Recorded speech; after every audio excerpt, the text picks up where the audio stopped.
The following is a Hoop Ball presentation.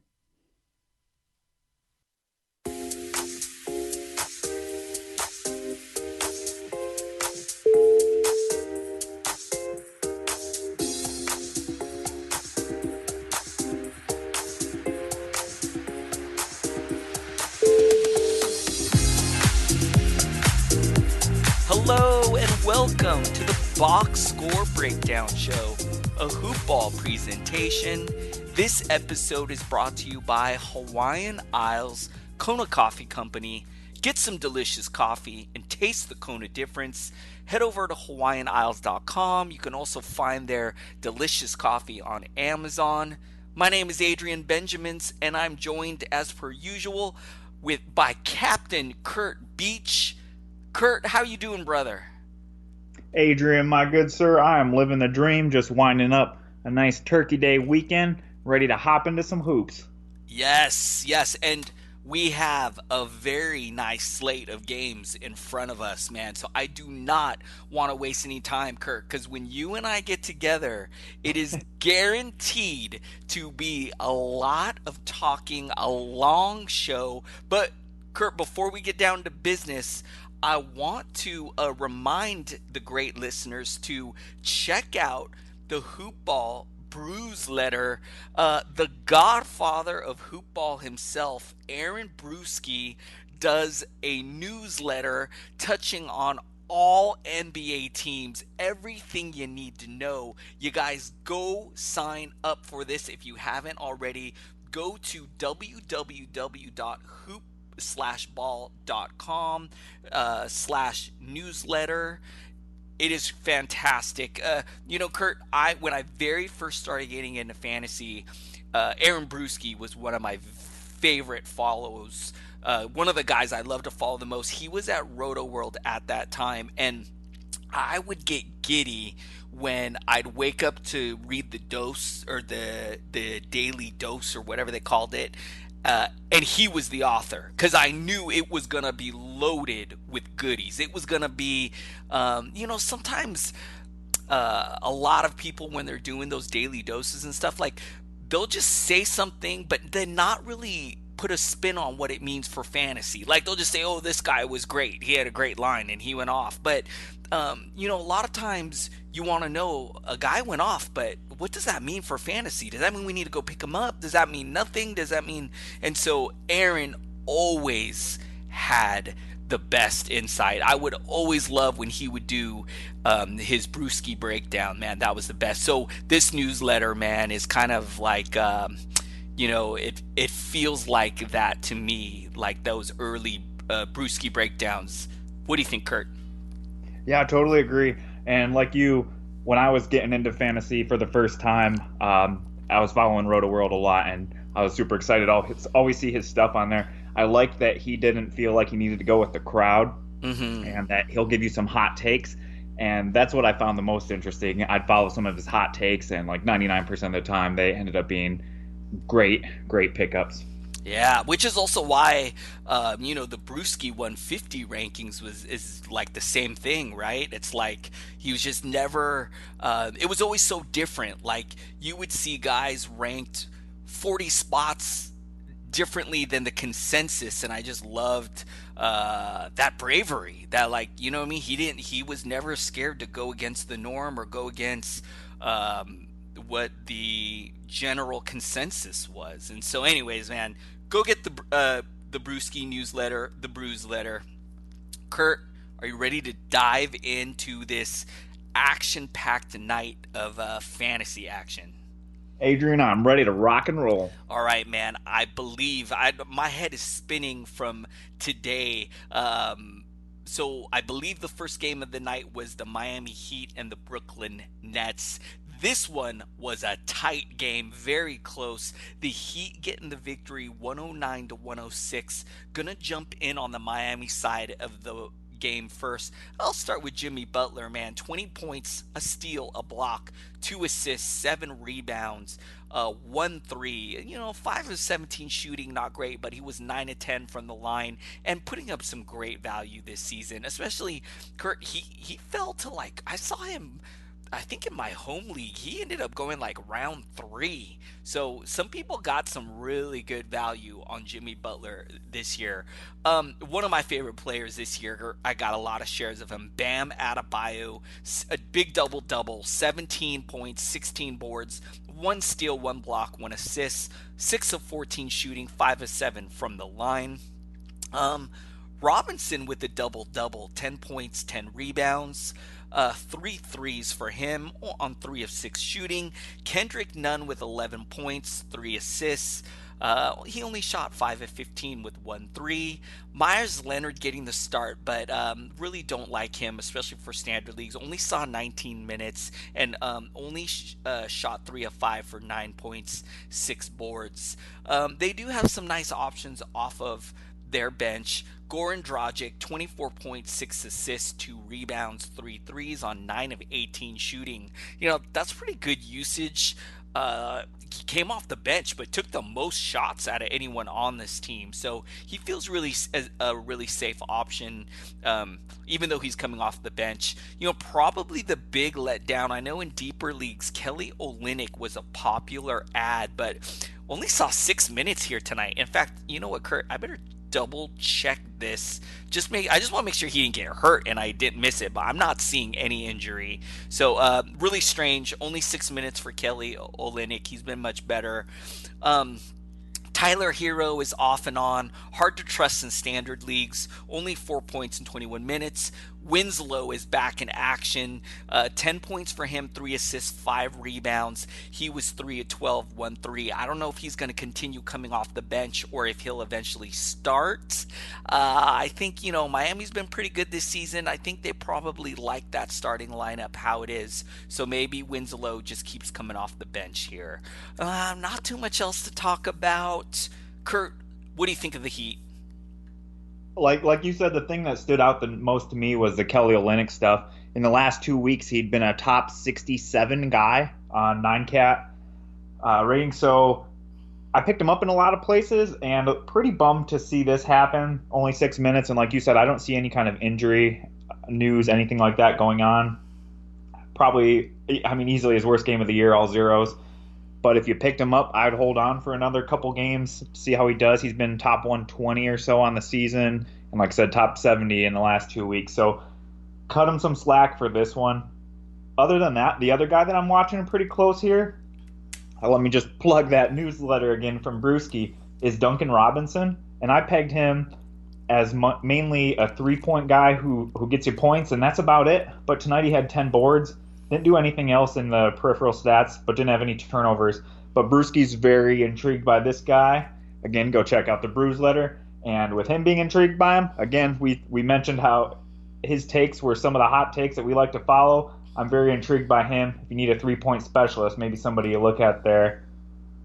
Other than that, Derek Jones returned but didn't do anything. He's got a fun stat set, but this Miami rotation is just so packed. It's hard to trust anyone off the bench.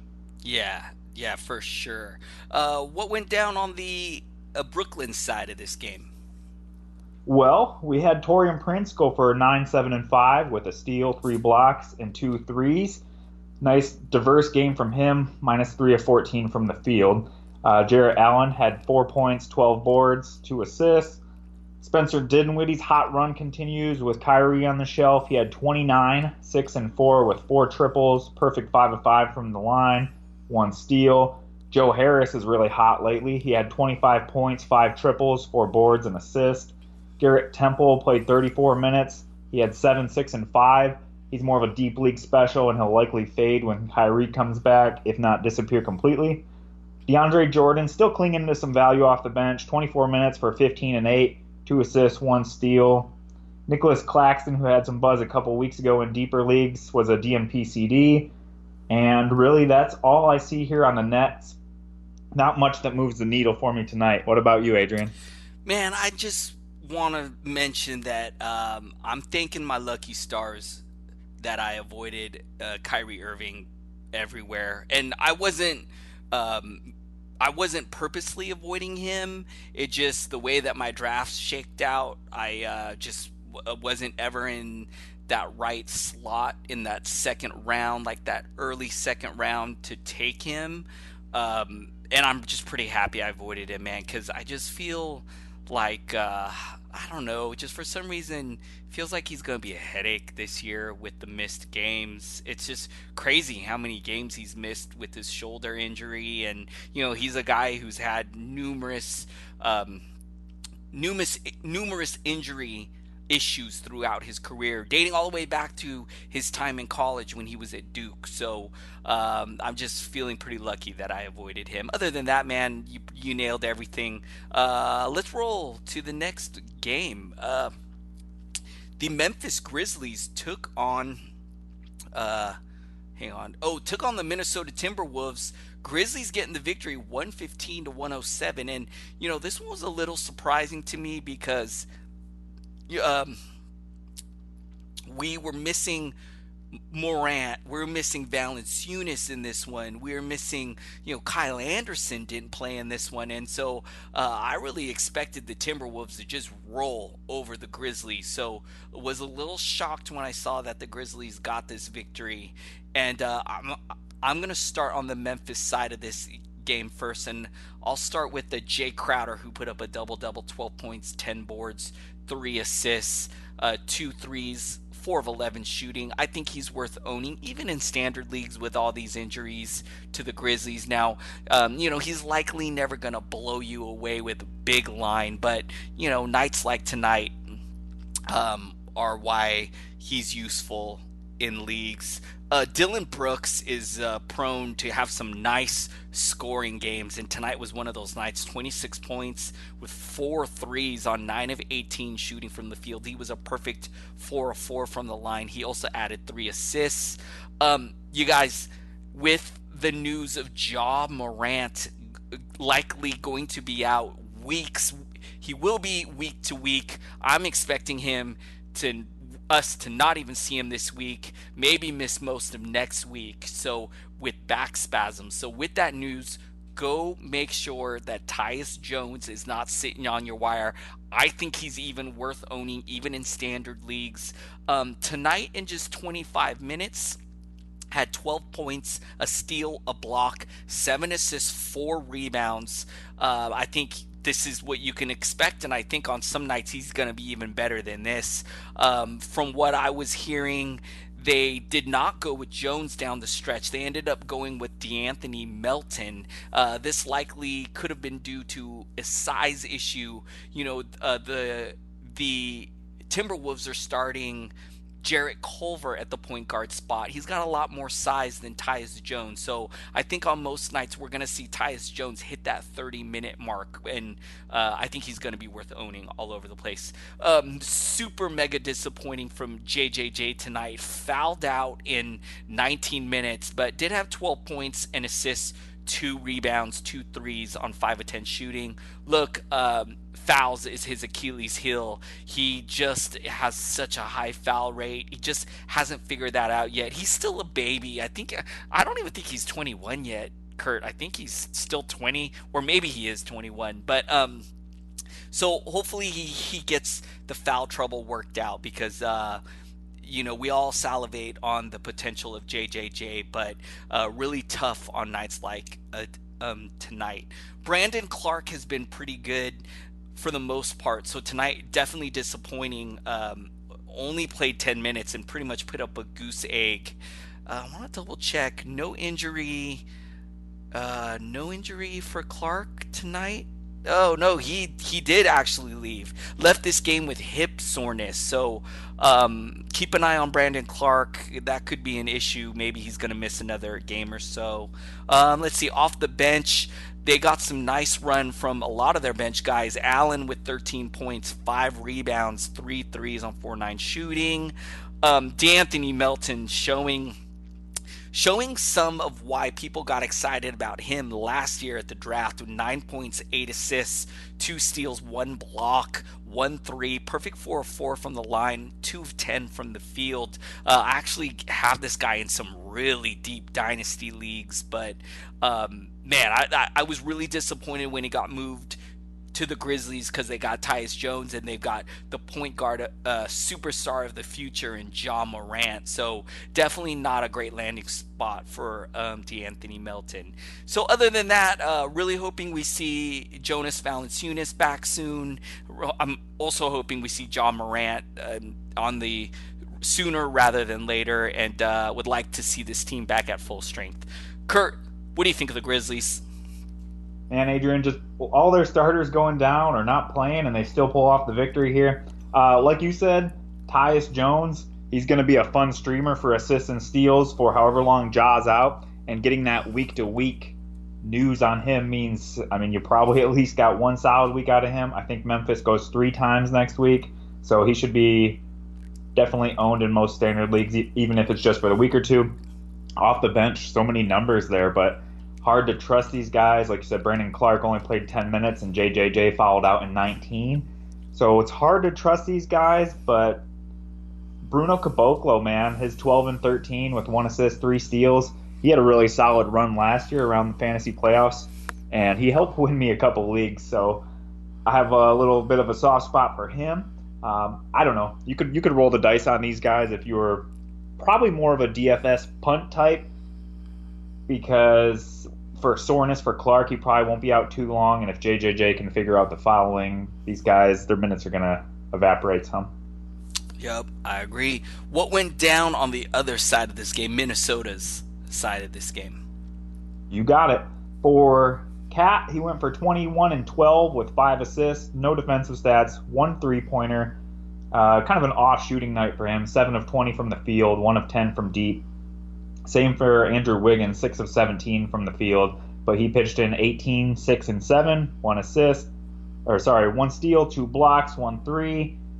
Getting you some cash counters this year, having a really nice year. Robert Covington's been a little quiet this year, but I think he's still inside the top 40 in 9-cat.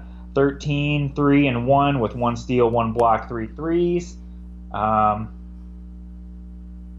He kind of flies under the radar, I think, for some of the casual leagues. And because of what he does in those cash counting stats, the steals, the blocks, the threes, you might be able to pry him away from an owner if you're in more of a casual league. Jarrett Culver, he's been starting now for Jeff Teague. That's supposed to be a permanent thing from what I've heard.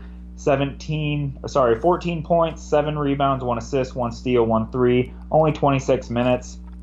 He's not really lighting the world on fire, and his percentages, especially from the free throw line, have been really bad. 1 of 4 tonight. He was something like 42% on the season.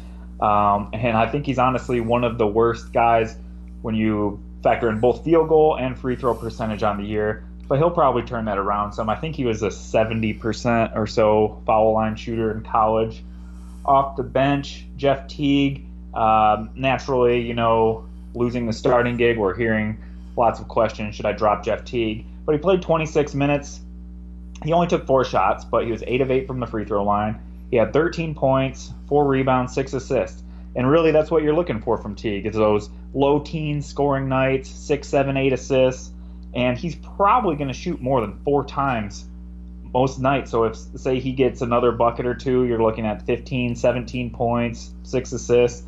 He's definitely still somebody that you should be holding, especially with how assists have been falling off this year after those first few rounds in the draft. Adrian, what's your take on Minnesota? I love what you said about Jarrett Culver, but he's a guy that I'm actually stashing in I'm in a couple leagues where I play that roto game cap limit where in every spot you have an 82 game limit, and so you can afford to put a guy on your bench that you don't need to play, because I think at some point of the season Culver is going to maybe make that leap where we see the percentages improve. I agree with you. He's really tough. I don't even want to put him in my lineup right now because of the percentages that he hurts you at, and because also, prone to give you some low end lines as well. So, but I'm just going to keep him stashed on my bench for that, maybe after the All-Star break, he starts putting it together, and I think it's a good sign that he's in the starting lineup. I feel like that team, they want him to make mistakes now so that he makes that improvement. So a guy I'm definitely holding. I love your take on Teague. even though he's coming off the bench, which freaked me out initially, he could destroy some second units, Absolutely. some really bad defenses. So as long as he's getting minutes like he saw tonight, now if his minutes dropped to like 19, I would get really worried. But if he's still going to see minutes here like he saw here tonight in the mid to upper 20s, I think he's going to give you some nice lines, very similar to what he did tonight. Or like you said, Curt, even better if he's shooting. Like you said, only took 4 shots. I think most nights in 26 minutes, he's going to take way more than that. So love your take there. And then other than that, man, not much else to add. You nailed everything. Let's keep rolling. Let's go to Game 3, the Boston Celtics and the New York Knicks. The Celtics have been fantastic, man. They get the victory 113 to 104. I'm going to look in on the Boston side, and I'm going to start with Jason Tatum, man. Was really disappointed that I missed out on Tatum in all my leagues. And had a nice game here tonight, 30 points. 2 steals, 2 blocks, 7 assists with 6 boards, 5 threes, 5 of 6 from the line, 10 of 23 from the field. It's a pretty great game here from him. Jaylen Brown, who's been fantastic, 28 points, a steal, a block, 1 assist, 5 rebounds, 4 threes on 11 of 18 shooting, 2 of 4 from the line. Now, even though Brown has been a nice surprise, I am concerned about the return of Gordon Hayward. And, I still think Brown is going to be worth rostering and be worth having on your team, even when Hayward comes back. But I do believe Brown will definitely take a knock in value, a knock to his production when Hayward returns. So, hey, if I don't know if you can maybe flip Jaylen Brown right now.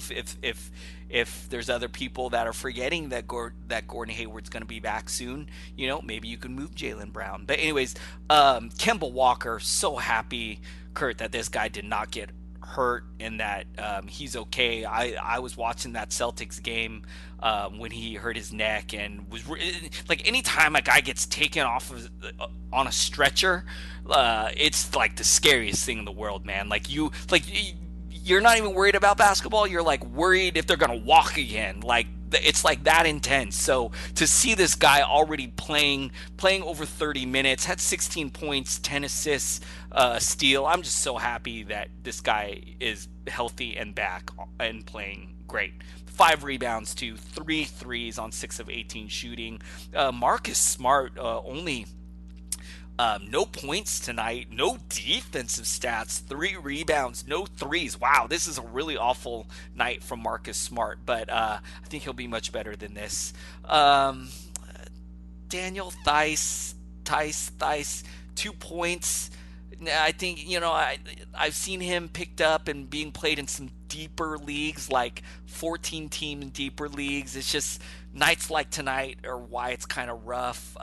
Tomorrow could have a double-double tomorrow in a decent line, but really hard to trust him, man. This Boston Celtics team is so deep.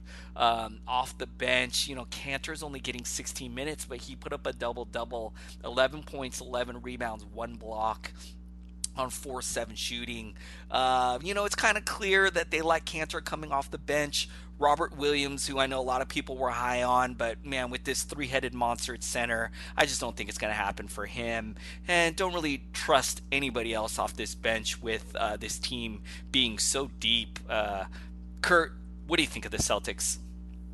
Adrian, the only thing I'll add, Marcus Smart, I guess he took a shot from Kevin Knox. He tried to take a charge, so he left early. So he'll be, they're calling it an abdomen shot, so I don't know how long he'll be out. I don't think it would be too long, but he'll have better lines than this. The main reason I watch the Celtics, if I watch the Celtics, is for that front court battle between Theis and Cantor. And Theis, prior to Friday's game, had looked like the dude. And then he only played 6 minutes or so on Friday, and I didn't see much on it. Now I'm hearing he had a knee issue, so that gives him a pass for Friday. He had been number 139 on the season and 101 in the last 14 days, and I picked him up in a few spots. He'd had some decent block numbers, but tonight, no injury or anything. He's just kind of splitting time now with Cantor, and it's going to render probably both of them outside standard league value, probably 14-teamers, 16-teamers. I'm probably going to hold Tice in the standard leagues where I have him just for another game or two to see what happens. But with my itchy trigger finger, he's definitely on the chopping block. The only other guy who had a decent run in the last few weeks and more of like a 14-16 team guy was Brad Wanamaker, but he only played 18 minutes, went for 11, 2, and 3 with a 3 and a steal. And when Gordon Hayward comes back, I think he'll pretty much disappear, but he's more of a deep league special right there. Yeah, I think they really like Daniel Tice. He's so gritty and more defensive minded than Cantor, and they really like that next to Tatum and Brown and Kemba Walker. It's like you got so much offense there that you need that guy that gets down and dirty, that doesn't mind, rebounding, playing D, and so, just like you said, Curt, he's gonna render Cantor not ownable, and then Cantor could get the hot hand, and Cantor could end up with 24 minutes, and Theis is only gonna get 18 like he saw tonight. And so it's just a really tough situation for standard leagues. Curt, I picked him up and I have a 14-team league where I'm desperate for center help. I'm it's a roto style league, category league. I'm down at the bottom in rebounds and blocks, and there's nothing on the wire. I picked him up and just hoping he just get me I don't even care if he scores points. I just need him to get me 10 boards and a block or two, and I'll be happy. So I'm going to hang on to him in a couple spots like that. Yeah, I can't blame you for that. Yeah. All right, Curt, what went down on the Knicks side of this game? Well, Adrian, we had Marcus Morris, who has been one of the most reliable players for the Knicks. He wasn't playing tonight with some neck spasms. I don't know how long he's supposed to be out. I didn't see any extended timetable on him. So with him out, Kevin Knox got the start, 11 and 5 with 2 blocks and 2 threes. Very deep leaguers, you can maybe look at him while Morris is out. Frank Ntilikina, he was out tonight he played 7 minutes, and then he left with a back issue from what I'm reading. So he'll be better on most nights, get you those defensive stats. With him out, DSJ played 38 minutes, the most of anyone on the team, and had 17 points, 1 rebound, 7 assists, 2 threes. I'm not rushing to pick him up anywhere. If Ntilikina's going to miss some extended time, 14, 16 teamers could look to him. DFS guys could maybe look to him. Julius Randle had one of his better percentage games today. 26, 5 and 2, no steals, no blocks, 4 turnovers. 50% from the field, and 10 of 13 from the free throw line. He's been kind of murdering you in percentages and turnovers, but tonight's line, not so bad.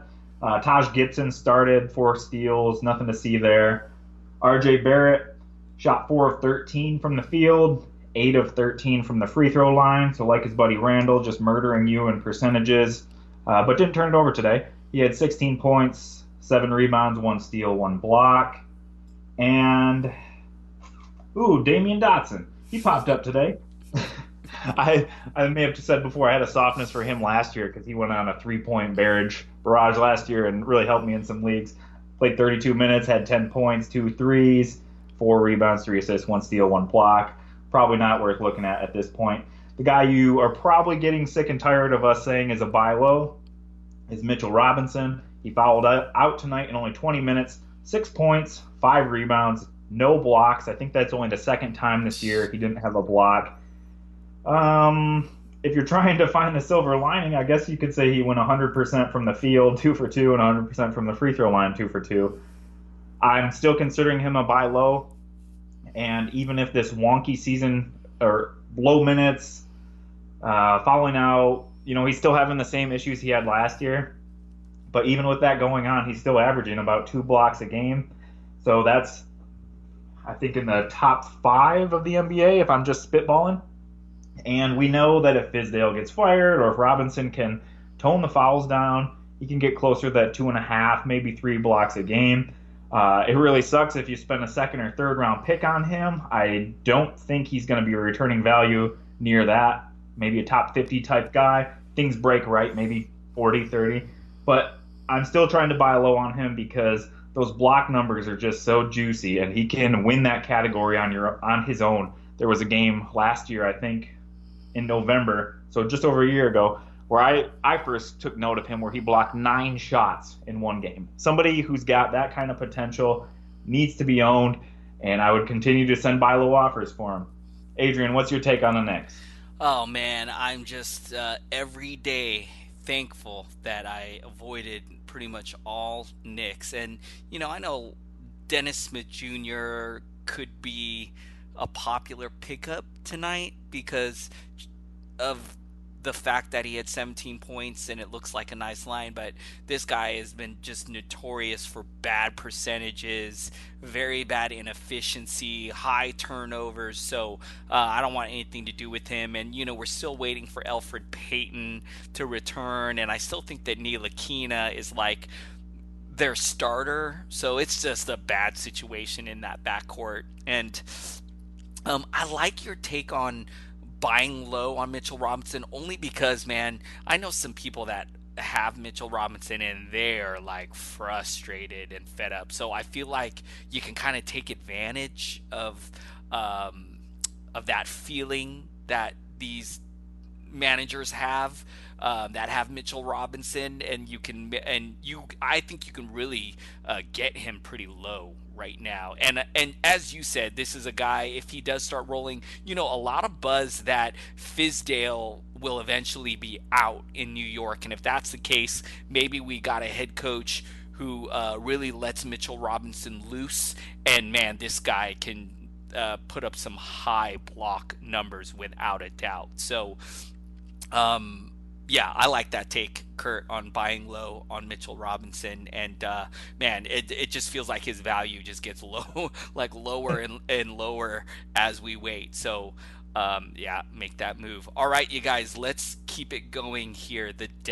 Next game up, the Dallas Mavericks and the Los Angeles Lakers. The Mavericks giving the Lakers their first victory their first defeat in quite a while, man. This Dallas Mavericks team, 114-100. I'm going to look in on Dallas side of the game first, and I got to start with Luka Doncic. Man, this guy's averaging a triple-double. 27 points, 10 assists, 9 boards with 3 steals. He does it all. 4 threes, 10 of 23 from the line. I'm surprised I'm sorry, 3 of 3 from the line, 10 of 23 from the field. I'm surprised he only took 3 free throws tonight because he's really good from there. Porzingis with 15 points, 6 rebounds, 1 steal, no blocks.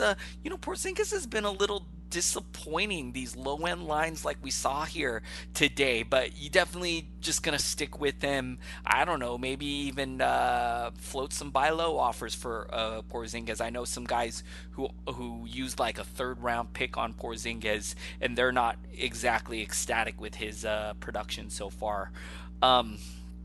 Dwight Powell making an appearance for this one. 15 points, 9 rebounds, 1 steal, 6 of 11 from the field. I know this is a guy that a lot of people were high on coming into the year, thinking that he would be a standard league guy. He just, there hasn't been a lot of usage left over after Doncic and Porzingis for him, but this is a nice game. Keep an eye on Powell. Tim Hardaway Jr., who was making some noise last week, kind of falling back down to earth in this one with 8 points, 2 steals, 2 boards. Finney Smith has had some hot games as well, but he only had 6 points, 5 boards in 21 minutes.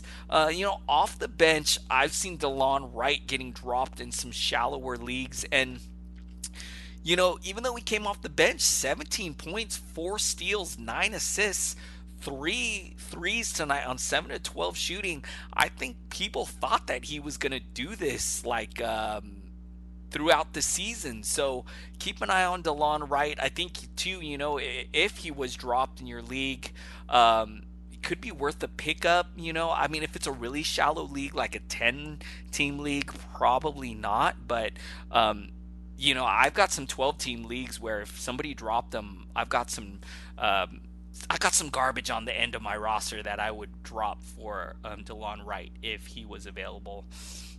Not much else here. Kurt, what do you think of the Mavericks? Man, Luka just continues to feast. I think he'll be a top 5 fantasy asset in almost all regards for probably close to the next decade. I missed out on him in almost all spots because I didn't see him making such positive gains in both percentages and still chipping in steals and threes. He's doing everything. So, yeah, top 3, maybe top 5 guy. Great guy to own. And like you said, Porzingis, I also feel like he's been quiet this year, which is kind of surprising because I was looking at his numbers. He's number 56 on the season, 9 cat average, but he hasn't seemed to just pop or go completely bonkers yet. And most of that is because he's playing next to Luka, but still giving you 2.2 threes and 2.2 blocks. So the blocks are elite, and finding a guy that can give you that combination, those blocks and threes, I mean, that's why he's the unicorn. So if we have the perception that he's not really performing well, like you said, in a lot of leagues, he was going in the 3rd round. His preseason rank was 33, so he's about 20-some spots below that. I would definitely send a buy low offer if you think that you can swipe him away from unsatisfied owner. And the other thing I have, I'd drop Dwight Powell in every spot where I had him. Maybe he turns it around after this performance. And DeLon Wright off the bench. After putting up a night like this, you probably have to grab him. He was already inside the top 150, which is kind of surprising because he's had a really muted season so far, but we know what he can do if he's going to trend up in the minutes and he's going to be shooting more shots. He's a great guy to own. So if you have somebody to cut in standard leagues, I think you can do it. But man, I kind of want to see him do it again. Mm-hmm. But with as much buzz as he had coming into the year, after seeing him do this one time, you're probably going to see him scooped up in a decent amount of leagues. Mm-hmm. That's really all I have there. On the Lakers side, Anthony Davis, I feel like a lot of people are saying they're disappointed with him so far this year. He went for 27 and 10, 2 assists, 1 steal, 2 blocks, 1 3, perfect at the line, 6 of 6, 10 of 21 from the field. A lot of his value comes from, or a lot of his kind of, I would say, hidden value comes from his percentages and lack of turnovers. A lot of those guys in the first round, your James Hardens, try to think of other examples. Like some of them take a ding because of their high turnovers and their low field goal percentage, but Anthony Davis really doesn't hurt you in any category. And I know some people, well, probably a lot of people took him with their first overall pick. He's still number 3 on a per game average prior to tonight, so not bad. He was number 1, I think, last week, so he's right up there in that top 3 threshold, number 2 on totals. So yeah, he's not popping off for 50 points a game and doing that kind of stuff like Harden does, or giving you these monster triple doubles like Luka does, but still easily a top 3 guy with top 1 potential. LeBron James, I'm pretty sure he's leading the league in assists this year. He had 25, 9, and 8, 4 steals, which is amazing. I was hoping for him to have more because apparently he had 3 steals in the first 3 minutes. No blocks, 6 turnovers, perfect 3 of 3 from the free throw line, 11 of 20 from the field, no threes. JaVale McGee had 4 and 10 with a block. Danny Green, 8 and 2, 1 assist, 1 steal, 2 threes. He hangs on to standard league value. He's not exciting to own, but he gets you that 1.9 threes and 1.3 steals, so you could do worse than Danny Green. Other than that, Alex Caruso played 25 minutes off the bench. He had 10 points, 4 rebounds, 1 assist, more of a deep league guy. Man, the Lakers team here is so deep. Like, I watched them against Washington the other day, and it's like everybody out there was just doing something. So with that happening, it's hard for anyone besides AD and James to really have consistent value. Danny Green's standard league guy, just barely. And Kyle Kuzma is way over-owned. I think he's owned in 80% of leagues. All he does is score and hit threes. And that's not enough, considering now he's coming off the bench for 20-ish minutes a game, 4 points, 1 rebound, 1 assist. If you have Kyle Kuzma, it's time to move on. Yeah, I agree with that. And I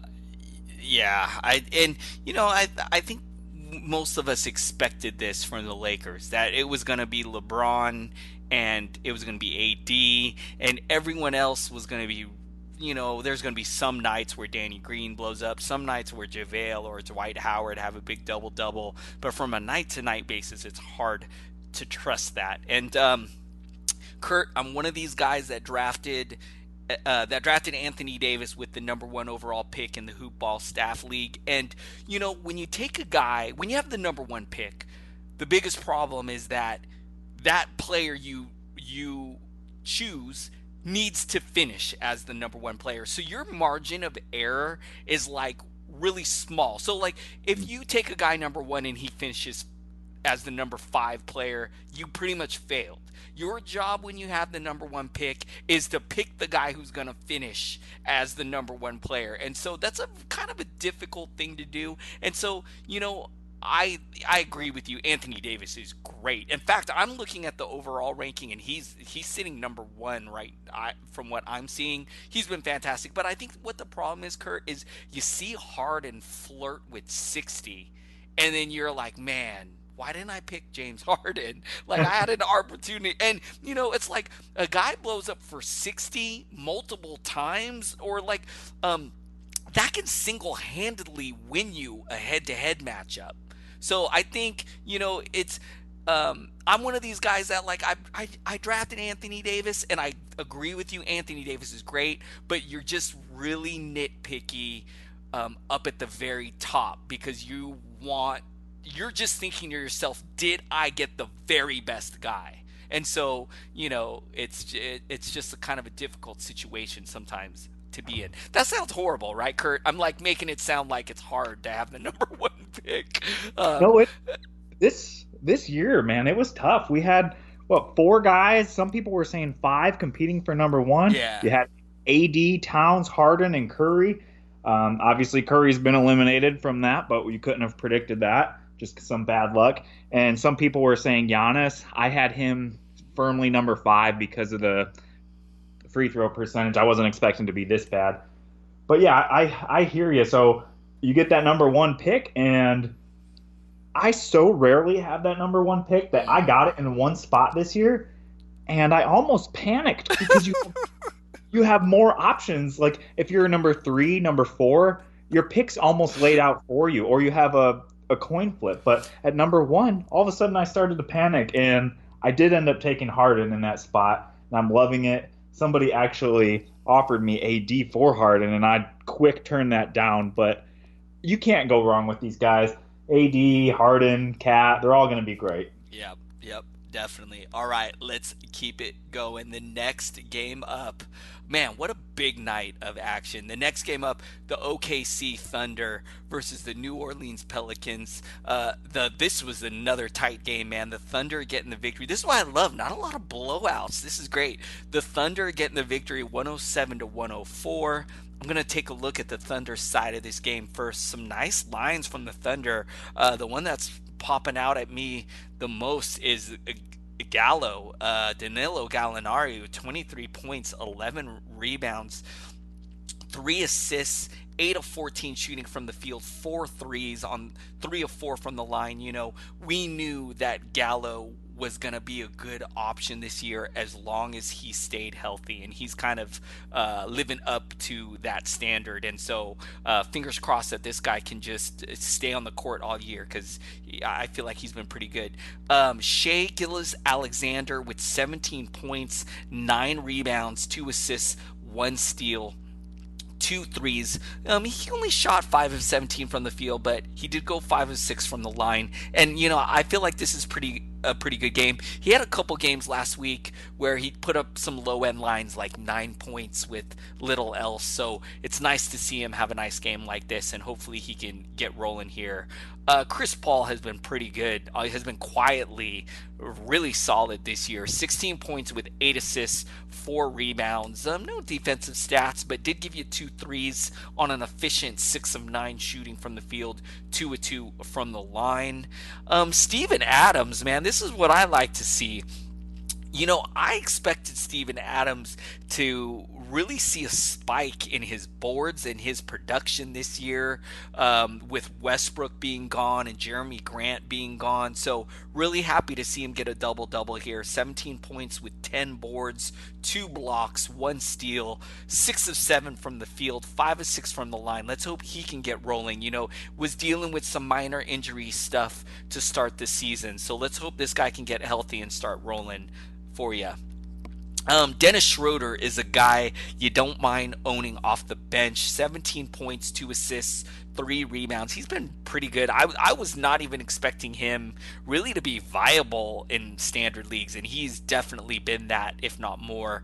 Nerlens Noel, another guy who has been pretty good lately. Now, he only saw, with Steven Adams starting to get it going, Noel only saw 19 minutes here tonight, so keep an eye on that situation. He had 8 points, 1 steal, 1 block, 5 rebounds. He shot 3 of 6 from the field. Now, other than that, not a lot else here. No one else that I would trust, not even in like deeper leagues, really. Curt, what do you think of the Thunder?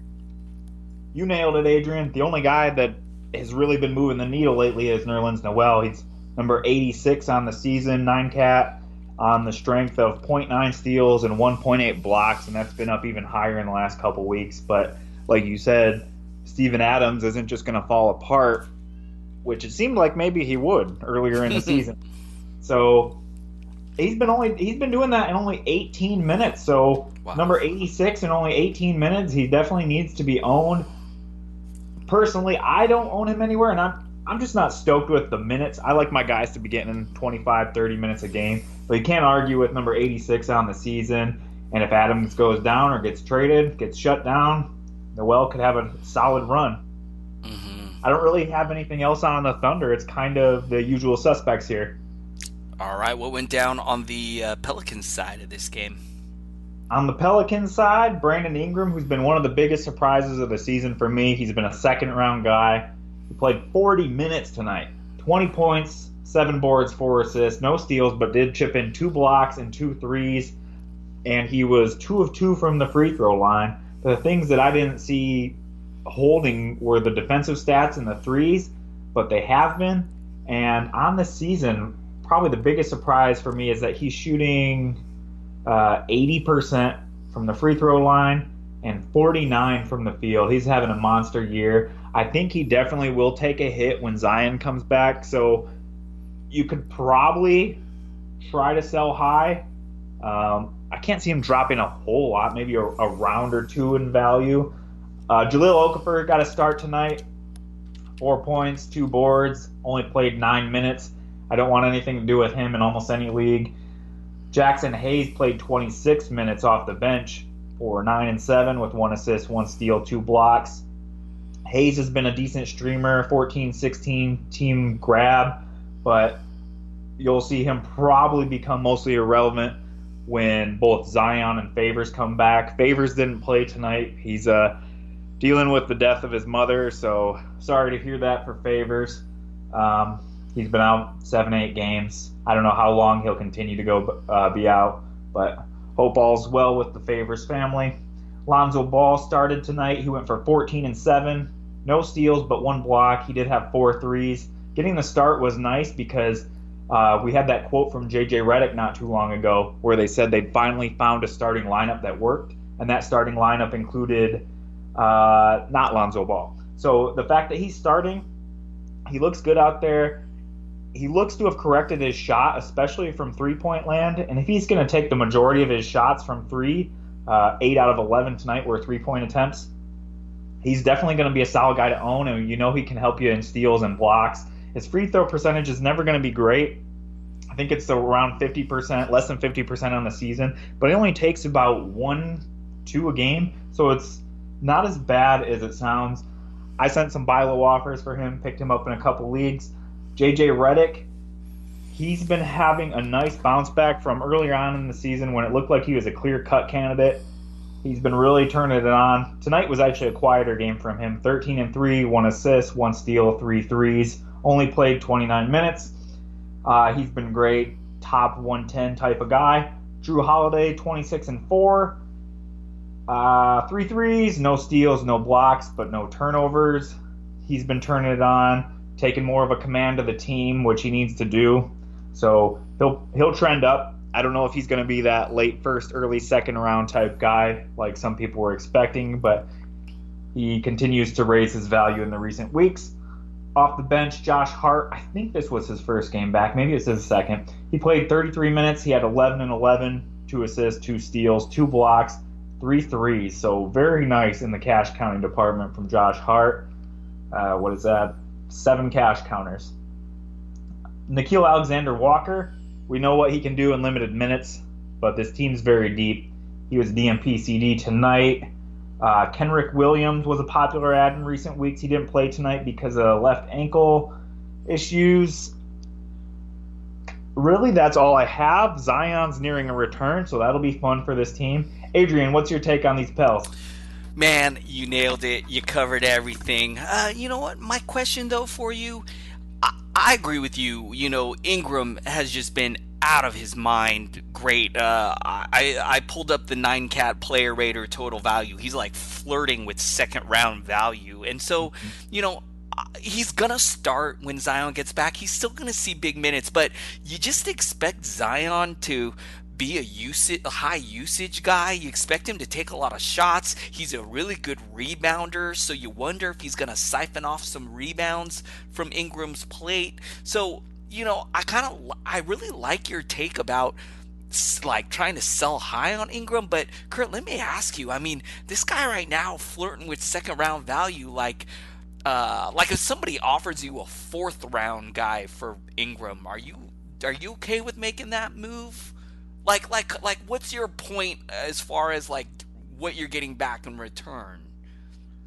Gosh, and that's the tough thing is that somebody who is so I'm looking at his preseason ranking was 120. You could have picked this guy up in the final rounds of your draft, and anyone who did is loving it. Anyone who didn't is just kicking themselves, kind of like Andrew Wiggins.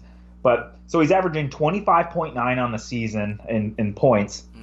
I could see that coming down, even if we're being less than conservative. Say he, I don't know, gives up 5 points or so, a few more shots. So maybe his points come down to closer to 20-ish. Rebounds are at 7.4. Maybe those come down a couple. Assists, I think those can stay the same or maybe even going up. Yep. Throwing the ball to Zion.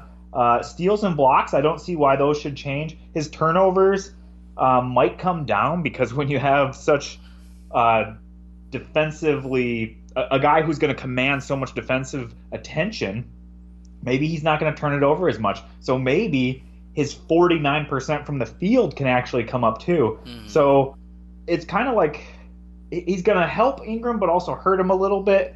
I could see him falling maybe a round or so in value, maybe a round and a half. But as we just kind of talked about, like, some of his numbers are going up, some of them are going down. It might actually better his value. And like you said, most people probably aren't giving up a second-round pick for him.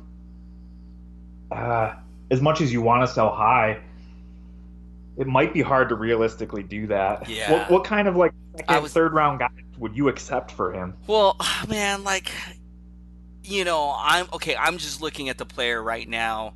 I'll make this kind of quick. You know, I mean, I don't think anybody would move Tatum or Kemba or Devin Booker, Bam Adebayo. You know, that could be a decent one. Al Horford. You know, I would move Ingram for any of these guys. I doubt that the people that have those guys would. Yeah, I would. I think. Well, I don't know. I mean, if you need a big, like if you're targeting, I'm okay with Horford. You know, I think Embiid's gonna miss more games down the stretch, and I think Horford will be all right. Horford is right now sitting as a third round value in 9 category leagues, which is a little surprising. I think I could make that move, but like, you know, there's some guys sitting here: Danilo Gallinari, Rashawn Holmes. Bojan Bogdanovic is really high on the player rater. I would rather have Ingram over all of these guys. Marcus Smart, Evan Fournier is really high on the player rater here. So, you know, I would take Ingram over all those guys. But as you said, it's a really tricky move to make because, I think it's hard getting those studs for Ingram, and you don't want to sell Ingram too low because I agree with you, Curt. Even if he drops a round of value, he's still going to be really good. So, like, you don't want to sell low on him. And I don't know. It's a really tricky situation. Anyways, let's keep let's keep going. I could talk to you about that all night. Let's move to the next game. The Spurs and the Pistons. Pistons getting the big victory here, 132-98. I'm gonna check in on San Antonio, which is never a fun thing to say, Curt. Looking in on San Antonio's side, they've not been a fun team for fantasy. But one guy who's been pretty steady is DeMar DeRozan, 20 points, 2 assists with 4 boards, 1 steal, 1 3 on 6 of 12 shooting. He went 7 of 8 from the line. Little strange to see him take 3 threes, actually. Not known for giving you some good 3-point production. Should mention LaMarcus Aldridge missed this game. He missed this one due to a thigh issue. I don't think it sounds serious, so hopefully we see him back pretty soon. Jakob Poeltl getting the start. He's been a popular pickup in some deeper leagues. He had 8 points. Love to see the defensive stats. 1 block, 3 steals. He had 1 assist, 5 boards. Shot 4 of 6 from the field. Rudy Gay got the start with LaMarcus Aldridge out. He had 12 points, 3 rebounds, 2 blocks, 1 steal on 5 of 12 shooting. Bryn Forbes, he's off and on. The backcourt is really, really bad situation with San Antonio. They got this weird 3-headed monster with Forbes, Derek White, DeJounte Murray, and it's been really hard to own any of these guys. Speaking of, Derek White had 7 points in 23 minutes. He also added a steal, a block, 3 assists, 1 3. DeJounte Murray, love to see him get the 3 steals. Very good guard defender, but only 5 points in 22 minutes, man. It's just really tough. Real tough go for this San Antonio backcourt. Off the bench, man, not too much to talk about here. No one I would trust, not even in deep leagues. It's just kind of not a great situation for fantasy in San Antonio, and you kind of wonder if there might be some changes on the horizon here for the Spurs. Curt, what are your thoughts on San Antonio? My thoughts are I'm glad I don't own any of them. Man, what can you take? Like nothing changes here. DeJounte Murray is obviously one of the biggest underperformers on this team. He's on a minutes cap. He's not playing back-to-backs, and he's frankly just not producing. I wanted nothing to do with this timeshare, and I'm glad I'm not involved. If you are involved, DeJounte Murray, probably hold on. He was number 84 by preseason ranks in Yahoo, and he's currently 130, 9 cap per game. So I would say he really has nowhere to go but up. He's still averaging 1.4 steals, which is a big part of his value. When the minutes cap comes off, when he's able to play back-to-backs, which hopefully will be at some point. I mean, we're 5-6 weeks into the season. He, I think, is the point guard you want to own here. And I think you can buy low on him. And it's probably hard to do because you're like, why would I want to get involved and own this guy? You probably have some low-end guys that you can probably trade for him. I'm sure his owner is beyond infuriated here. And you don't hear a whole lot about the minutes cap. So some people might not realize that he's on that minutes cap. Derek White, even though he's starting, I'm not picking him up in any of the leagues he was dropped in. Bryn Forbes had been a 3-point streamer that was nice early to start the season, but he's beyond cooled off. One guy that maybe you deep leaguers can look at, or somebody who you can maybe stash, is Lonnie Walker. He only played 16 minutes, but I think this was his best game of the year. 13 points, 2 rebounds, 2 assists, and a steal, and a 3. I don't know a whole lot about him, but I know there was a lot of hype coming in on him in the early going of the season or the preseason. So if you're looking for one of those shot-in-the-dark gamble-type guys, again, the backcourt here is already so messy that maybe you just don't want to get involved. But if you have a super deep bench where you have some weekly lineups where there's nobody out there, I could see maybe looking at Lonnie Walker. Do you know much about him, Adrian? Yeah, I was actually a big fan of Lonnie Walker when he came into the NBA draft, and had an injury that kind of ruined his rookie year. But just a do-it-all type guard, really good defender, two-way player, very athletic, can handle the rock. In fact, at Summer League, he was playing point guard for them at Summer League, which is strange because he's more of a shooting guard type. So just a real athletic, all-around, nice player. But, man, it's just with Forbes and Derek White and DeJounte Murray and even DeMar DeRozan, because he could even play that position as well, just really hard to see Lonnie Walker getting run. Now, what we are watching for is some rumors that if San Antonio decides to make some changes, and why not, with what are they, 7-14? It doesn't look like they're going to make the playoffs in the first time in a long time. Why not move DeMar DeRozan, a guy who's probably not a rebuilding, or not a young piece to build around? So if let's say the Spurs decide to move DeRozan, it could really open things up for the backcourt and for the wing position, which could be good for a guy like Lonnie Walker. So keep an eye on that situation. But I think it's not any kind of move you need to make you need to jump on, even in deeper leagues. It's just a situation we're watching as far as Lonnie Walker goes.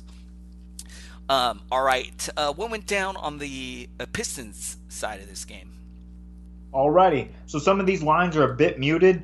Remember that they won by almost 40. So Blake Griffin only played 22 minutes, 10, 2, and 6. No steals, no blocks, no threes, 4 of 12 from the field. He wasn't really needed down the stretch. Andre Drummond he survived. He had 26 minutes, 9 and 16, 2 assists, 1 steal, 3 blocks, 1 of 4 from the free throw line. Hopefully that's not going to trend back to old Drummond numbers. Tony Snell started, and he is not worth mentioning. Luke Kennard has been a nice surprise this season. 20 points, 4 boards, 3 assists, 4 threes. He's been doing pretty well with Blake Griffin around. I thought he would take a bigger hit than he has.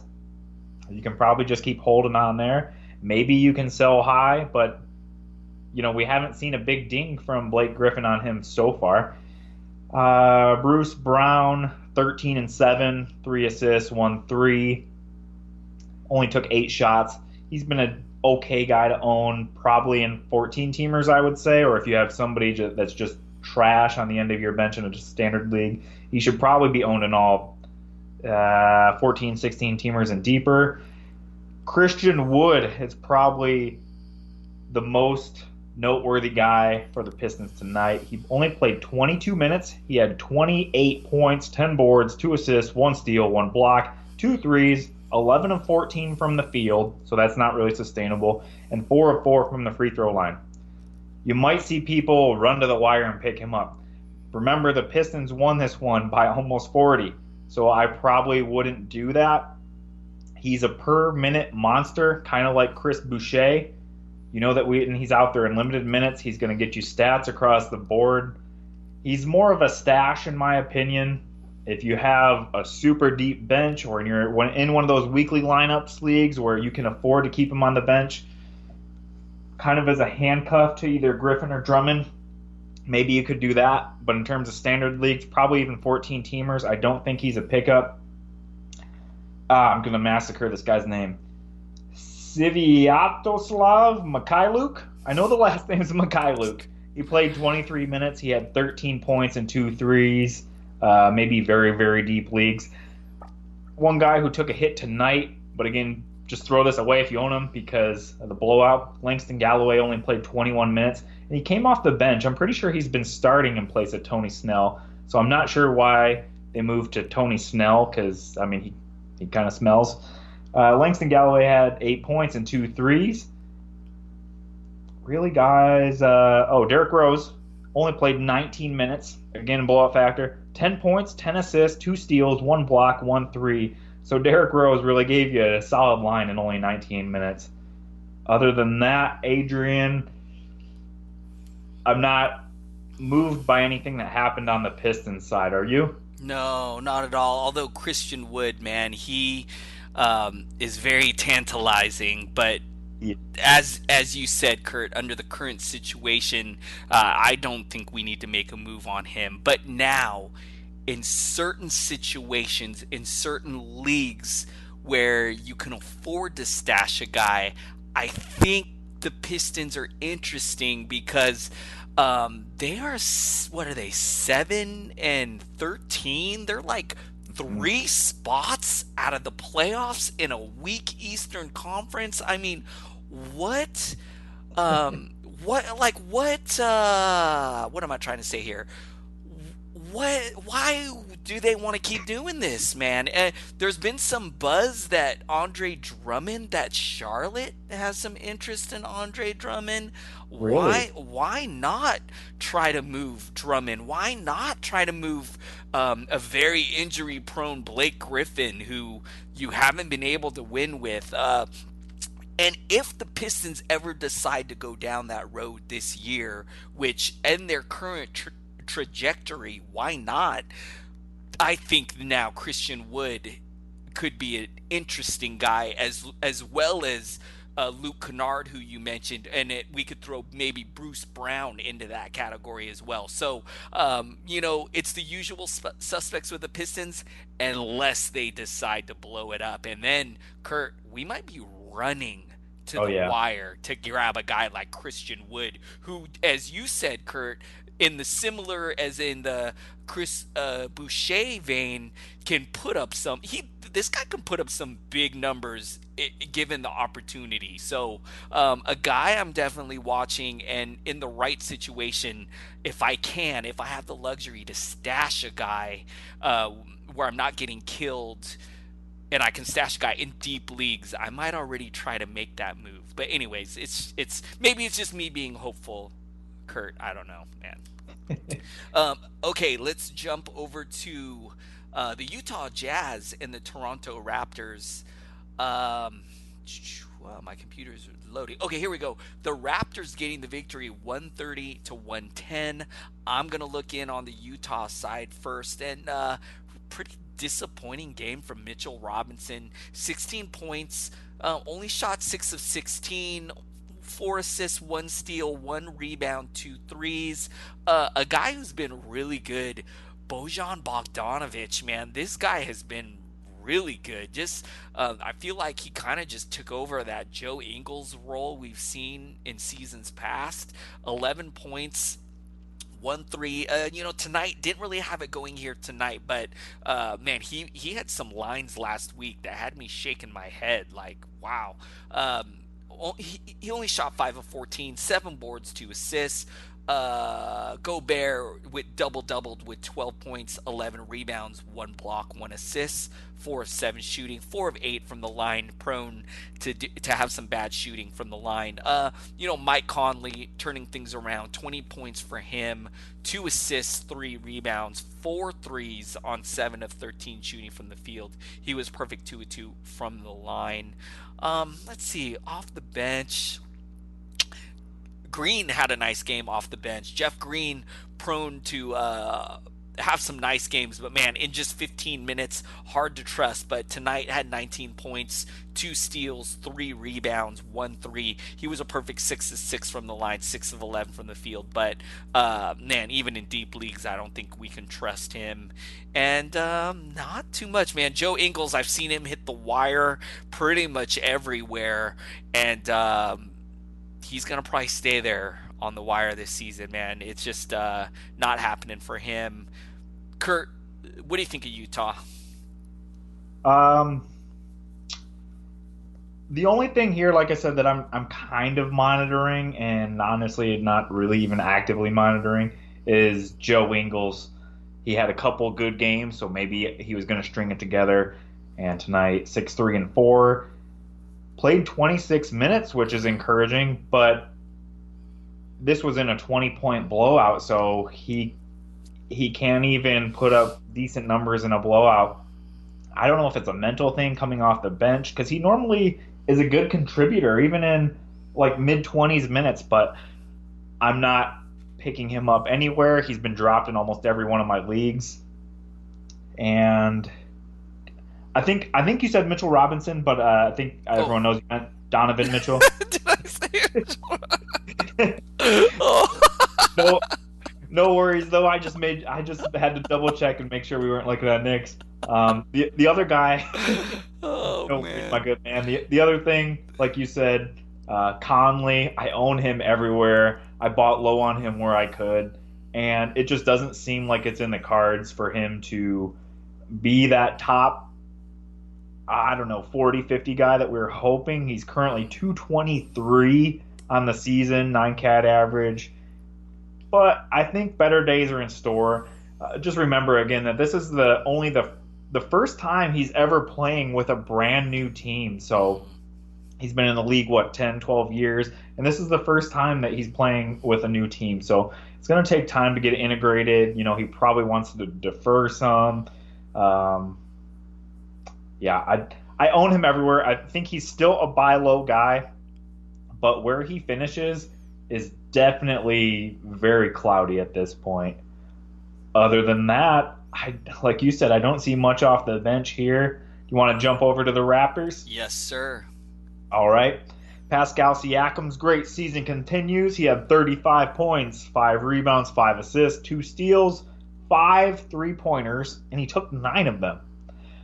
Marc Gasol, surprisingly, I haven't seen him dropped anywhere. I feel like I'd see him dropped in places, but tonight he had 11 points, and fact check me on this, I think it's the first time since like November 6th that he had double-digit points.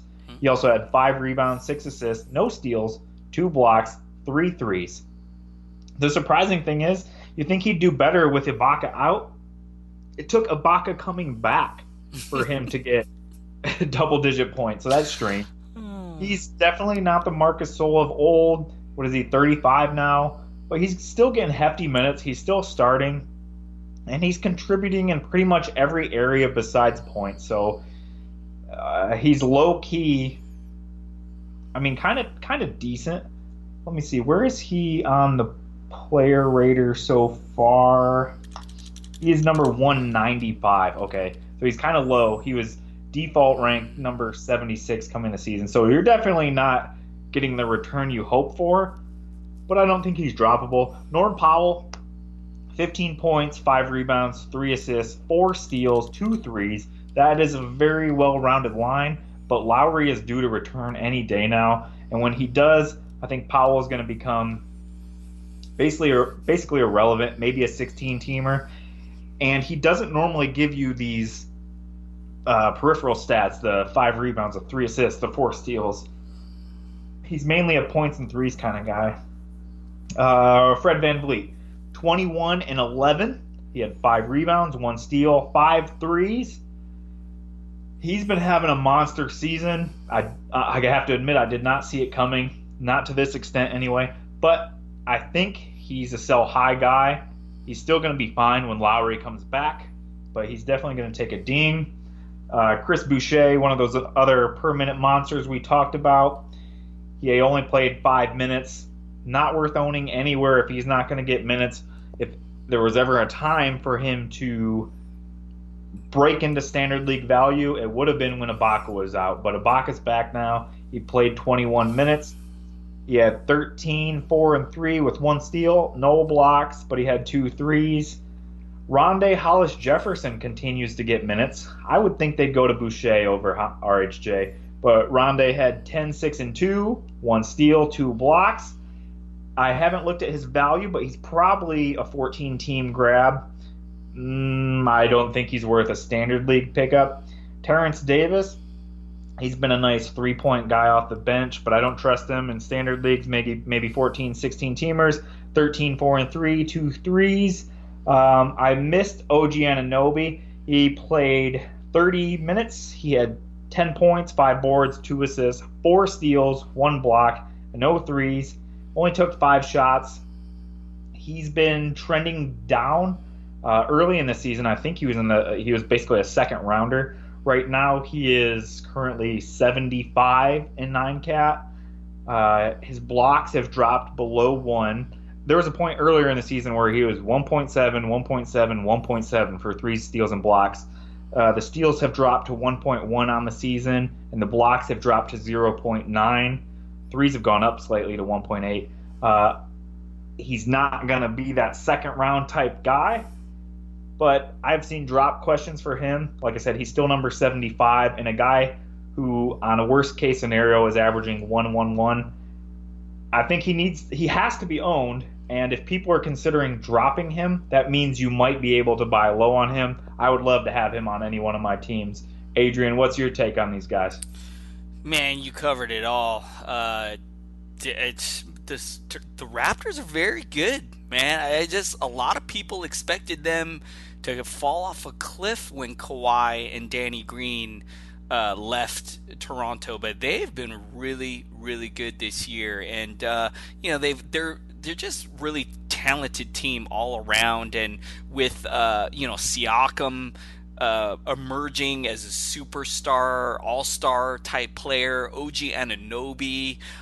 They're just deep. They just got like a bunch of guys they fill in, like Hollis Jefferson and Powell, and they're all good two-way players. They're just really good. And for fantasy, like we saw tonight, I mean, gosh, how many players scored in double figures tonight? Is like 7 or 8 players in double figures. It's just they're just a really good team. Curt, I've heard some panic about the return of Lowry regarding Van Vliet, and I have Van Vliet in a few leagues this year. He's been spectacular if you drafted him. I mean, he was like a late mid-round guy, and he's returning like early round value right now, so you just enjoy the ride if you got Van Vliet. And don't freak out, because he was starting in the beginning of the year when Lowry was healthy, and he was playing well next to Lowry. So even though Van Vliet may take a hit, I'm not expecting him to take a major hit where now he's a late round guy. I think he's still going to be a really nice fantasy asset. So don't freak out. But I love your take, though, Curt. If you can sell high, I mean, it is ridiculous right now where Van Vliet is sitting on the player rater ranking. So if you can somehow take advantage of that and get a stud, Curt, I'll give you an example. In my home league, I got a guy thinking over right now Zion for Van Vliet. So, Wow. now he's in a situation where he's loaded with bigs. He's got a couple hurt players. He's tired of waiting for Zion. He's desperate for point guard help, and he's seeing Van Vliet put up multi-digit assist numbers every night. Like he put up 11 tonight. So, and then he's looking on the player rater and seeing Van Vliet's current value. So I think at the beginning of the year that would get vetoed on the first day of the season. A trade like that would be vetoed. So anyways, Raptors are spectacular, man. All right, let's jump over to the Golden State Warriors and the Orlando Magic. Close game here. The Magic getting the victory 100-96. Gonna look in on the Warriors side of this game. It's been a pretty bumpy ride for the Warriors with all the injuries, and just really strange to see them be the favorites to win the title last year to being maybe one of the worst teams, maybe the worst team in the NBA this year. I guess I'll start with where shall I start? You know what? I'm going to start with Willie Cauley-Stein, a very popular ad, and if he's somehow still sitting there, I think he's definitely worth a pickup everywhere. Double tonight with 11 points, 12 boards, a steal, a block. I think this is exactly what this guy could do for the rest of the season. Even when this team becomes healthier, I think he's likely going to just start at center all year, and I think he's pretty good. Green played in this one. I think he was iffy coming in, or is he iffy now? Let me take a look at this. So I don't know. I'm really curious if we see Draymond Green play the next one. I don't think we will.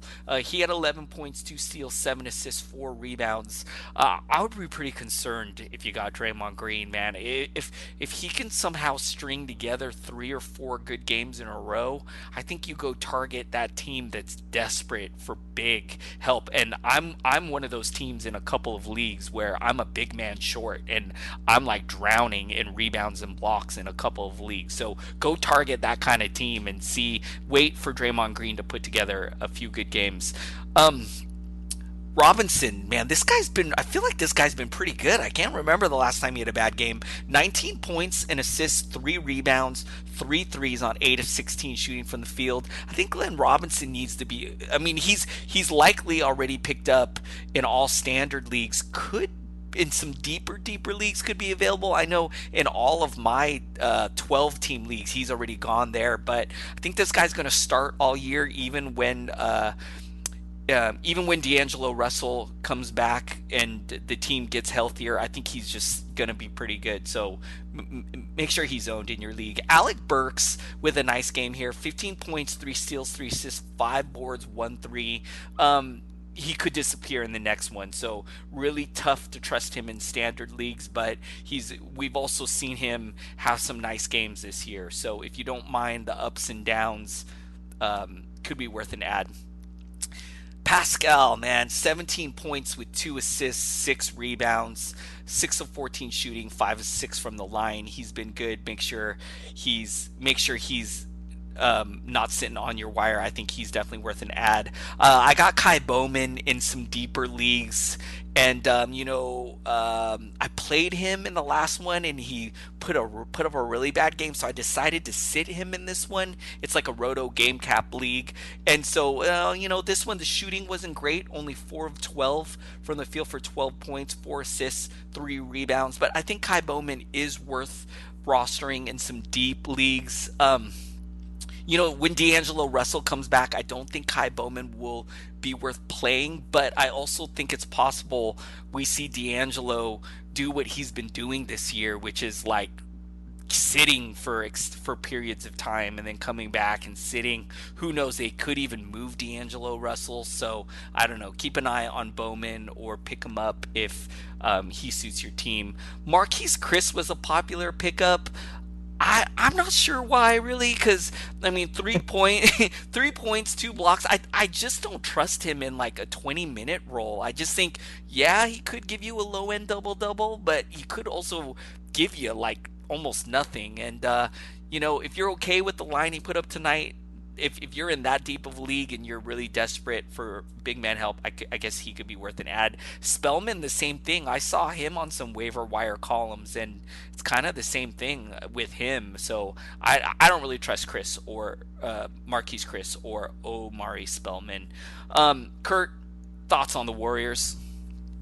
Man, I'm just stoked that I don't own Draymond Green anywhere. Yeah. I don't know. I heard Dan Vesperis, one of our benevolent overlords, talking about you're just trying to sell him for pennies on the dollar. Mm-hmm. He said maybe a guy like Harrison Barnes is somebody you're targeting. And what a fall from grace for a guy that went in some drafts in the second round. That's probably a little high. Maybe third or fourth round. Third at least. Yeah, and for him to just be a disaster right now, if I owned him, what I'd be trying to do is wait for him to put 3 to 5, and that might even be a reach, getting him to do 5 games, but maybe getting him to do 3 games, very solid value, and try to flip him for somebody. I don't even know who I would target, but you're going to take a hit on that. And man, Eric Pascal, I thought he was better. He seems like he's been having a great year, but he is number 138 on the season, and his percentages are great, 50% and 80%. 17 and 5, but the peripheral stats 0.73, 0.4 steals, 0.4 blocks, and 1.6 assists. So he's good for points, boards, and percentages, but I don't think he's as good as people are hyping him up to be. And like you said, the guy who I think is surprising is Glenn Robinson. He's in close to the top 100 because he's got one of the more fantasy-friendly stat sets. He kind of contributes across the board. And then the guy that I'm a little bummed at, because he's one of the guys I'm more excited about, is Kai Bowman. But he's coming off the bench, and we haven't even seen D'Angelo Russell yet. So when D'Lo comes back, he could vanish completely. But who knows what's going to happen with this team in terms of trades or shutdowns later in the season. I think we will revisit Kai Bowman in the future, and I think there's going to be at least one, maybe multiple times where he's going to be a guy you want to own this year because he's going to go up and down. Also, the last thing I had is Kevon Looney. He's expected to return, I think, tomorrow or Tuesday. I forgot about him. So he's somebody that if he's sitting on your waiver wire and you have somebody to drop, I would absolutely pick him up and see what happens. He could be like a top 80, 90 type of guy. You know what? I completely forgot that Kevin Looney was on that team, and now I'm wondering about my take on Cauley Stein, because Looney's gonna probably start at center over Cauley Stein, so I'm kind of not as high now on Willie Cauley Stein. Although I do still think Willie Cauley Stein should be rostered, but definitely not as a for sure thing as I thought anymore. Thank you for reminding me of that, actually. Of course, man. And that thing with Looney, I can't remember what it is. It's like nerve stuff, so it's serious stuff. Yeah. He might come back and then I don't know, have something happen, and he might be out long term. He said he's been dealing with it for 2 or 3 years, so kind of concerning. Yeah, that's some scary stuff when you deal with Absolutely. nerves. What went down on the Magic side of this game? Well, sir, we have Aaron Gordon playing again. He went for a monster line of 8 points, 7 rebounds, 4 assists, and 1 3 on a pristine 2 of 11 from the field and 1 of 5 from three-point land, and chipped in 3 turnovers. He gets so much buzz, and he is not a good fantasy player. This guy is not good. On the season, he is... Gosh, I can't even find him. He's number 161. But he was a preseason rank of 52 because he just hurts you in those percentages so much and doesn't do a whole lot else. Jonathan Isaac, on the other hand, he doesn't get as much credit as he deserves, at least in terms of like NBA, like real basketball. You know, those of us who are fantasy fans know that this guy's a monster. But in terms of like casual, just watch the game with a bucket of popcorn NBA fans. No, I feel like they have no idea who Jonathan Isaac even is. But he went for 14 and 11 with 1 steal, 1 3, and 5 blocks. He is killing it in the defensive stats this year. I think it's something like 1.4 steals and 2.7 blocks. I'm spitballing. Those numbers are probably off. But they're definitely over 4 combined steals and blocks on the season. There are something like 10 guys who have ever done that. One of the most recent ones, you might have heard of him, was Anthony Davis. So he has just been killing it this year. I'm very bummed that I don't own him anywhere. I was so focused on getting my guards and then getting my bigs that I kind of neglected my wings. But if you own him, congratulations. It's going to be an amazing ride. And I don't think he's a sell high either. Let's see. Vooch sat out tonight. He had... What does he have going on?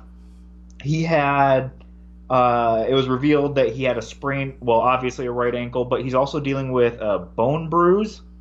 And they're saying that could take additional time to heal. So, whereas he was to be reevaluated in 7 to 10 days after his injury, he might be looking at an extended absence here. I don't know how long, but in his place, we're looking at guys like Kem Birch and Mo Bamba. Prior to tonight, I thought Mo Bamba was the guy I wanted. But Kem Birch played 30 minutes. He went for 7 and 10 with 3 assists, 2 steals, and a block. He only took 5 shots. And for the most part, his lines have been pretty empty. He's been getting about 24, 25 minutes with not a whole lot. And Bamba was the guy I was looking at. He'd been getting threes. He's been getting blocks. He averages like 1.4 blocks on the season in only 16 minutes. So... But tonight, I think the pendulum swung more in Kem Birch's favor. Bamba off the bench only played 17 minutes. He had 4 points, 3 rebounds, and 1 block. Kind of a bummer for him, but he did have 4 fouls, so that may have played a factor in his playing time here. Evan Fournier had 32 points, 3 rebounds, 6 triples, took 21 shots. He's been one of those guys that you could draft at the end of your drafts.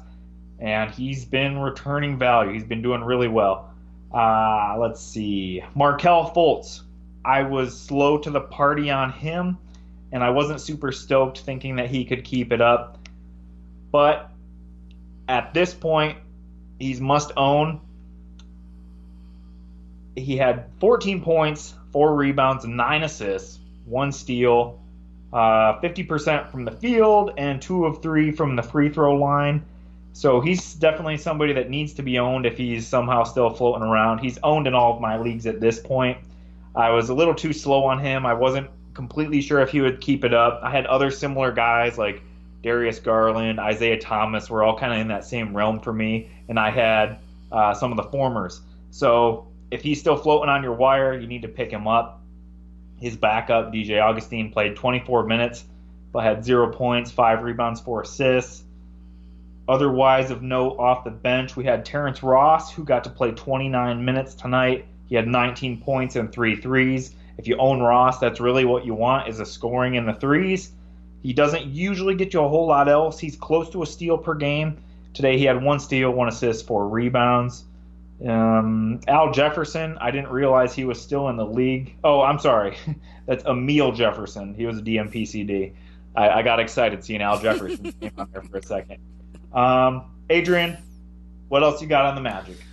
Man, can I tell you, I dropped Markelle Fultz like 2 weeks ago in my home Roto league. It's like a 13-team deep roster league. And, man, he was putting up like 8 or 9 points with like 2 assists and like just giving me low-end lines. And I was like, I'm good at point guard. I'm going to just drop this guy and work the wire. And I'm regretting it, man. Like, I feel like as soon as I dropped him, he started turning things around and started having nights like tonight. And I think Fultz is going to improve as the year goes on, which is kind of what we're seeing. Like, he's already like, you feel like taking a next step from what he was doing early in the season. And who knows, maybe we see him keep going. So as you said, Curt, if he's somehow still sitting, make sure Fultz is owned, because I think at some point he'll be a reliable guy. And love your take on Isaac, man. I'm so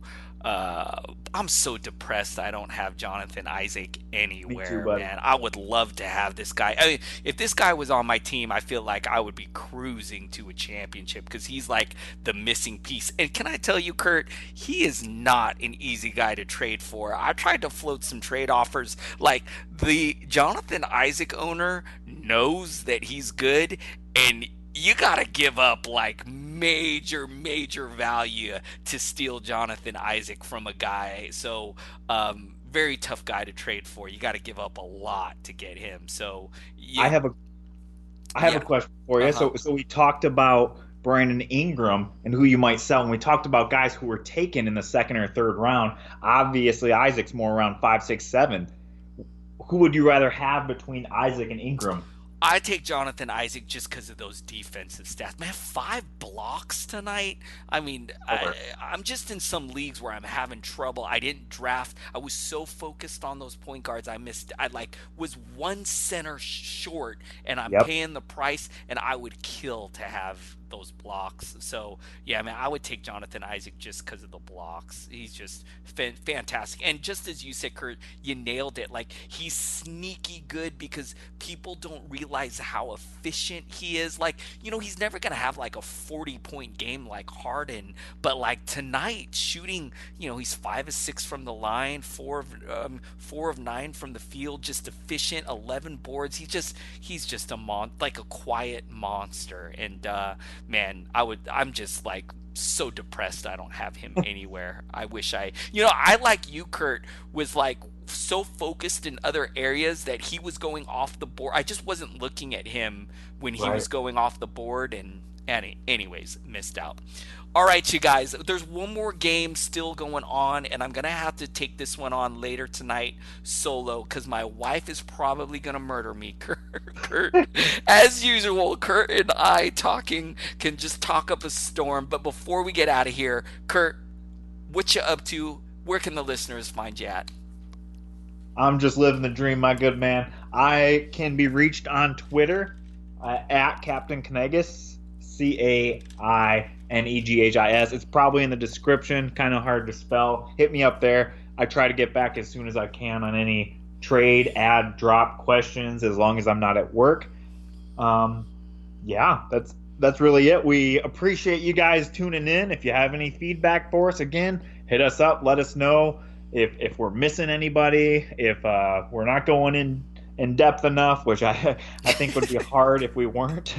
But let us know. Let us know. We always want to improve and do the best All we right, you guys, can I'm to help back you for the guys win your final game championships. of the evening. Kurt, always great talking to you, man. I will see you next Sunday. And you guys, I'll be back in very shortly for this final game, the Clippers and the Wizards. The victory, 150 to 125. I'm going to take a look at the Washington side of the game first.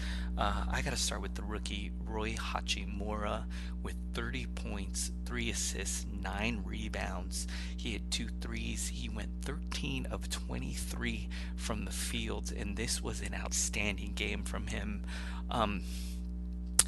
In standard leagues, he's a really tough guy to roster because really inconsistent, but is also capable of having games like this. So in deeper leagues, I definitely think he's worth rostering. Also wondering if he starts to really put it together as the season goes on. So even in shallow leagues, a guy you would definitely want to watch. If he starts doing this on a consistent basis, he's definitely going to be worth picking up. Bradley Beal with 23 points, 2 steals, 11 assists, which is very nice, 5 rebounds. No threes tonight, which is really disappointing, but I love that he went 9 of 10 from the line, 7 of 19 from the field. 5 turnovers tonight is a little rough, but a pretty good game from him otherwise. Bryant had 9 points and 8 rebounds, 3 assists. He only shot 3 of 11 from the field.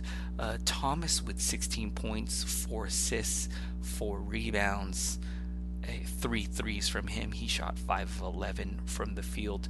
Troy Brown, just not happening for him. Got into some foul trouble tonight. Had 5 fouls in 22 minutes for 8 points, 7 rebounds, and I dropped him across the board in standard leagues, and even in some deep leagues, I let him go.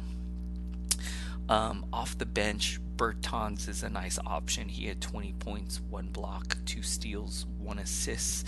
He shot 6 of 9 from downtown and 7 of 10 from the field. And other than that, not much else to talk about here on the Washington side. Let's take a look at the LA Clippers.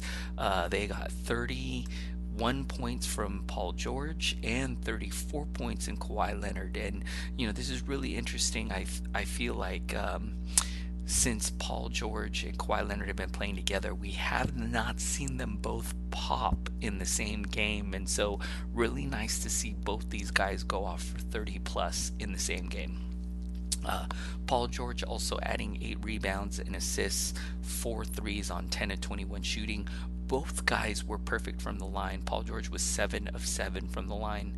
Kawhi Leonard was 4 of 4. Kawhi also added 6 rebounds, 3 assists, 1 steal. He went 14 of 21 from the field.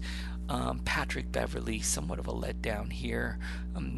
He went 3 points. The 3 steals is nice. 2 assists, 6 boards, 1 three in just 24 minutes. Likely had some foul trouble in this one. He had 4 fouls in 24 minutes. Mo Harkless had 7 points, 2 rebounds, 1 block. Tough to trust Mo. Zubac had 2 points in 16 minutes. He had 4 fouls in just 16 minutes, so he was seeing some foul trouble.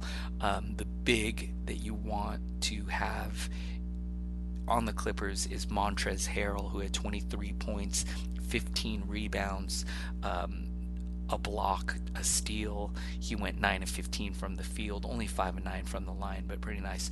Lou Williams, always a good scoring option off the bench. He had 22 points and 8 assists, 1 rebound and 2 threes. He shot 6 of 10 from the field, 8 of 9 from the line is pretty nice.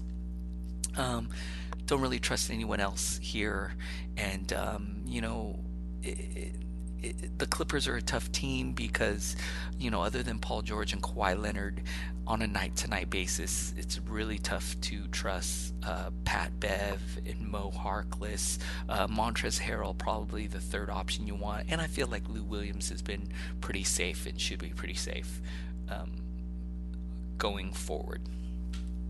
All right, you guys, it's been a pretty great night of NBA fantasy action.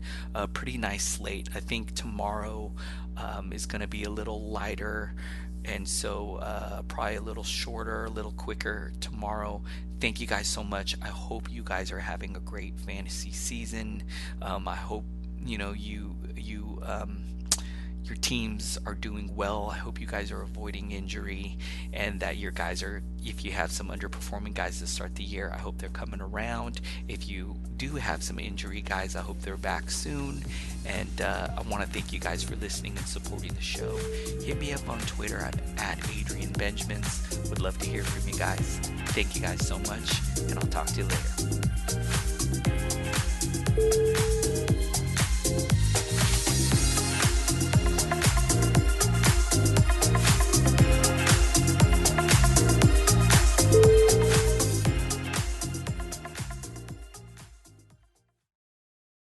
This has been a Hoop Ball presentation.